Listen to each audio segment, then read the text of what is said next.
There are 29 new locally acquired cases of coronavirus in Victoria.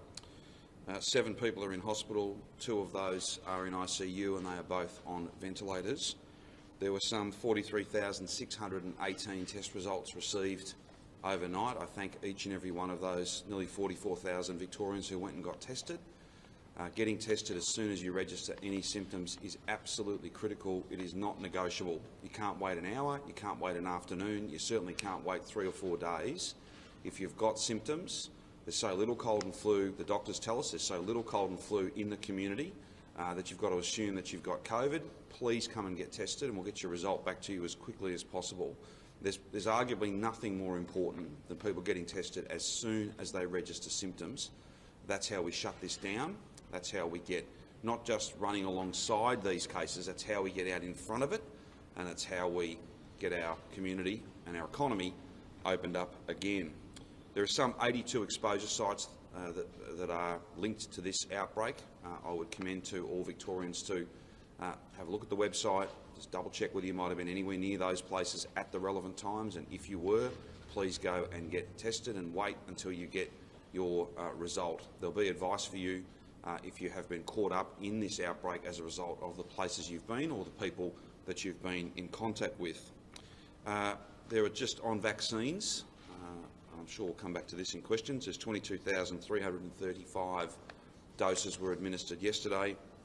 That takes to a total of 1.76 million and 610, so getting on to 1,761,000 doses that have been administered by state clinics since the vaccination program began in the state of Victoria. That is a very significant effort, and I think that sees us at the top of the table, if you like, in terms of state effort across all the country. Last night, I was very pleased to be informed by the Prime Minister, after requests that had been made both at National Cabinet and at an officer level before then, to receive and have it confirmed from the Prime Minister that we will receive just under 150,000 additional doses of Pfizer.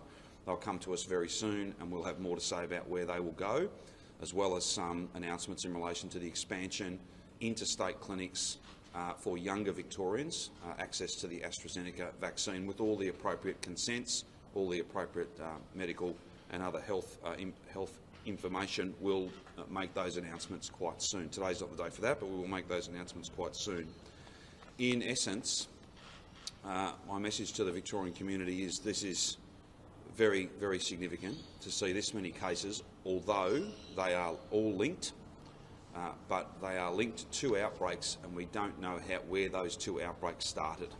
So there are mystery cases that sit behind this. The cases we've found since are linked to others that we knew, but they've been out in the community and there's every reason, in fact there is a certainty that there are more cases out there. That's why getting tested when you've got any symptoms at all is so important. It's why if you're asked to stay at home and isolate, please follow the instructions that are provided to you, and to the broader community, these rules are in place. As painful and as challenging as they are, these rules are in place to drive case numbers down. If we don't follow these rules, then we will, through our own choices, we will drive cases up.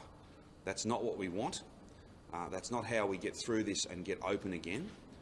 It's in fact how we, if we make bad choices, the wrong choices, it's how we all play a part in keeping the place closed. We don't want that. So please, I know everyone wants to visit loved ones and friends and family in their homes. You just can't do that. You just cannot do that.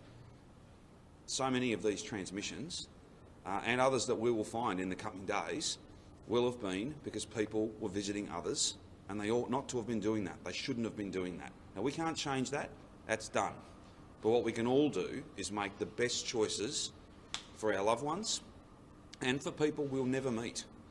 And that is as follows: getting tested as soon as you register symptoms, isolating, following the instructions that you're given if you're a close contact, if you are a case, and of course, in general terms, following the rules.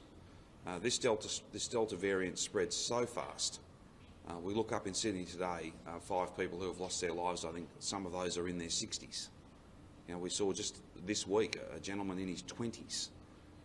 This will go where the vaccine isn't, we don't have enough people vaccinated, we'll finish up with younger people in hospital, otherwise fit and healthy people. Our system will be overrun if we don't bring this under control. That's why these rules are there. That's why we've all got a part to play. You know, I couldn't be more proud of Victoria, what we've been through and what we have overcome.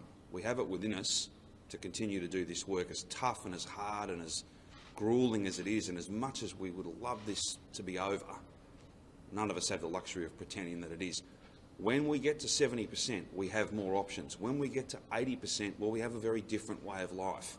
But the only option available to us, as the Prime Minister and every Premier and Chief Minister in this country has agreed and signed up to again yesterday, the only option we have is these lockdowns to stop this Delta variant running wild throughout the community and having many thousands of people simply overrun our hospital system. The final point from me: if any Victorian is unconvinced by that and comes to a conclusion, oh, well, I'm fit and healthy, I won't get COVID.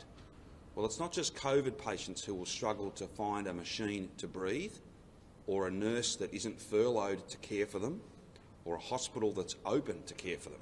It'll be people who've suffered strokes, people who have had premature babies, people who have cancer and need urgent surgery, people who have heart attacks. All of that part of our health system would be compromised as well. That's why there's only one option, as painful and as difficult as it is. We've done it before, we will do it again, we will get through this, but everyone's got to play their part. I don't want to focus just on those who aren't. I want to congratulate and thank all of the many millions of Victorians who are. And I just ask that everyone just pause and think about the choices you're making and whether they are contributing to the spread of the virus or whether they're helping us to stop the spread of the virus. That's a pretty simple question to answer. It's also about whether those choices are good for your family and every family, or whether they are in fact making a difficult situation even worse. I'd ask everyone just to think about that and make those decisions, and make them in the interests of your own loved ones and everybody else across our state. I'll now ask Jerome to speak to the cases and the outbreaks in a little bit more detail, and then of course we're happy to take any and all questions you have.